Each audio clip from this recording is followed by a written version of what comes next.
Сәлеметсіздер ме оқушылар? Бүгін біз 5 сынып оқушыларына қазақ тілі пәні бойынша 7 тақырыпты өтетін боламыз. Оқушылар, бүгін біз әшекей бұйымдар деген тақырыппен танысамыз. Орфография және орфоэпия.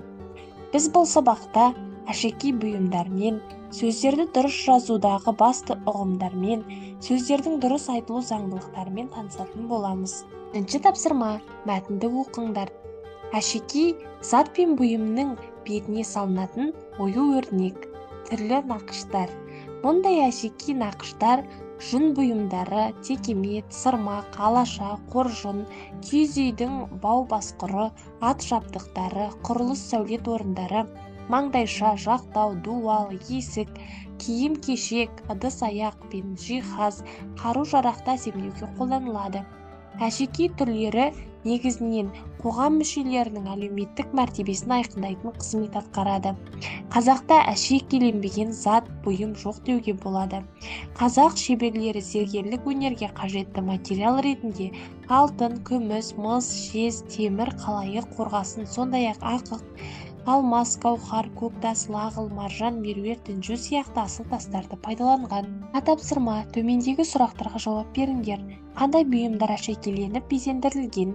Текемет, сырмақ, алаша, қоржын, ат жабдықтары, құрылыс сәулет орындары, киім-кешек, ыдыс-аяқ, жиһаз, қару-жарақтар. Зергерлік өнерге қандай материалдар қолданылды? Алтын, күміс, мыс, жез, темір, қалайық, қорғасын, ақық, алмас, гауһар, көктас, лағыл, маржан, меруерт, інжу сияқты асыл тастар қолданылды. Сен қалай ойлайсың?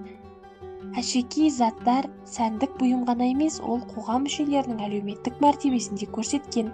Осыған келісесің ба? Иә, әрине келісемін. Адамның жағдайы жақсы не нашар екендігін әшекей бұйымдар арқылы байқауға болады.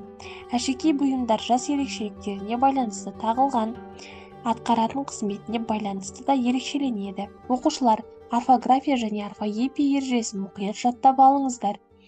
Тілде бәріне ортақ жазу ережелері болады. Оны тіл білімінің орфография саласы реттеп отырады. Дұрыс жазуға негіз болатын бірнеше ұстаным бар.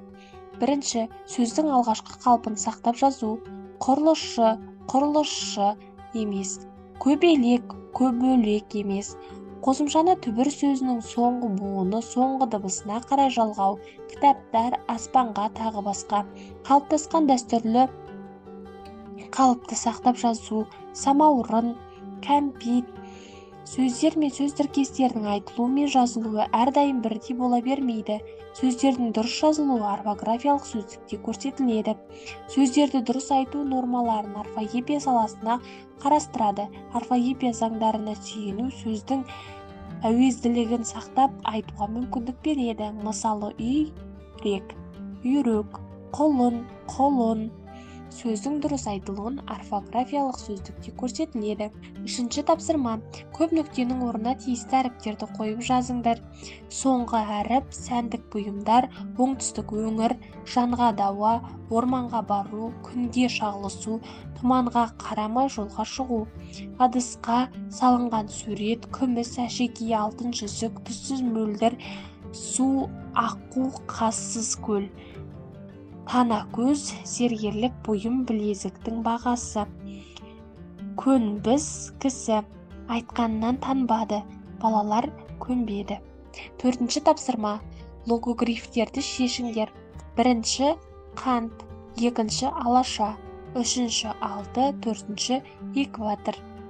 Бесінші тапсырма, орфоэпиялық норма бойынша берілген сөздерді орфографиялық нормаға сай жазыңдар. Біраздан кейін, бірақ рет, бірден бір, бір қазан, бір қатар, өткінші, өткір, өтірікші, пайдақорлық, пайдақұмар. Алтыншы тапсырма, кім жылдам, жаңылтпашты тез айтып үйреніңдер. Жетінші тапсырма, қарамен берілген сөздерді орфографиялық нормаға сәйкестендіріп жазыңдар. Ұлттық үлгілері, киімнің ою. Сегізінші тапсырма, оқушылар 8-ші тапсырманы орындау үшін аудио мәтінді мұқият тыңдаңыздар. 9-ші тапсырма, оқи, қызық, әлемдегі ең ескі көйлек. 100 жыл бұрынғы Мысырдан табылған көйлекті британдық ғалымдар радио көмірсутекті әдіспен зерттеген. Көйлек шамамен 5500 жыл бұрын тігілген. Ақшыл сары түсті таза табиғи матадан тігілген киімнің ұзындығы белгісіз, себебі көйлектің етегі жыртылып қалған. Оған Тархан деген атау берілген. Қазір ол Лондонның Виктория мен Альберт мұражайында тұр. Тапсырма: берілген сөздерді орфоэпиялық нормаға сай айтыңдар. Көйлек, бұрын, түсті, көмір. Оқушылар, осымен бүгінгі біздің сабағымыз аяқталды. Менің YouTube каналыма тіркеліп, лайк басып, пікір жазуды ұмытпаңыз. Келесі сабақты жіберіп алмаңыз. Сау болыңыздар.